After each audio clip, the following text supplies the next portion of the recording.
Why do Christians celebrate Christmas when the Bible never actually commands it?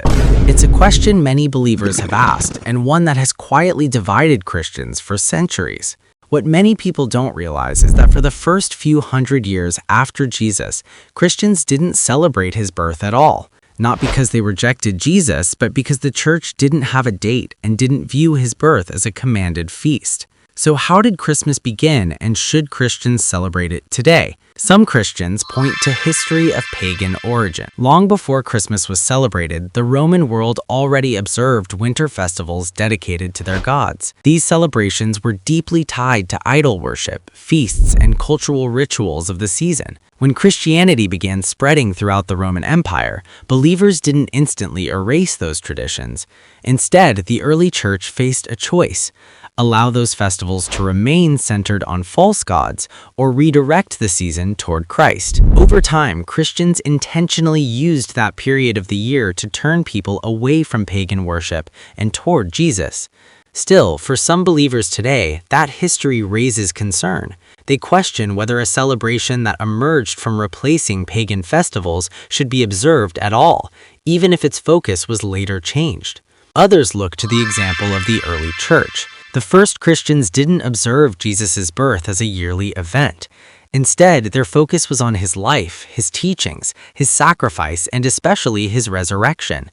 So they ask a simple question: if the earliest believers didn't celebrate Christmas, why should Christians today? Then there's the issue of the date itself. The Bible never tells us when Jesus was born. There's no calendar reference, no month, no day. Some traditions suggest Jesus may have been conceived around March 25th, but even that is an estimate, not proof. Without a clear biblical date, some believers feel Christmas is built more on tradition than on scripture. And then there's this point, one that carries serious weight for many Christians.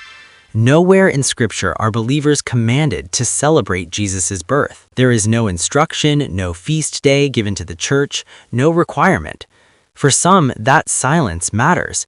If God didn't command it, should believers observe it? And finally, many Christians look at Christmas today and feel something has been lost. Shopping, gifts, entertainment, and pleasure often take center stage, while Jesus, the very reason for the season, can become secondary. Which leads to the tension at the heart of this discussion. Is Christmas still about Christ, or has it become something else entirely? At this point, the argument seems clear. No command, no date, no early church precedent, and a modern celebration that often feels disconnected from Christ. So, should Christians celebrate Christmas at all? Yet at the same time, the Bible does show people intentionally honoring Christ. When Jesus was born, the wise men traveled a distance to worship him. They weren't commanded to go, and they weren't instructed to bring gifts, yet they came anyway. They rejoiced, they honor him, and they brought gifts not because they had to, but because they recognized who he was. And later, Scripture speaks directly to how believers approach special days. In Romans chapter 14, verse 5, Paul writes, "One person considers one day more sacred than another. Another considers every day alike. Each of them should be fully convinced in their own mind." The passage continues by explaining that the one who observes a day does so unto the Lord. That shifts the focus. The question may not be about the date or even the tradition, but about the heart behind it. So, should Christians celebrate Christmas at all? Or is it a matter of conscience, intention, and faith, where one believer celebrates unto the Lord and another chooses not to?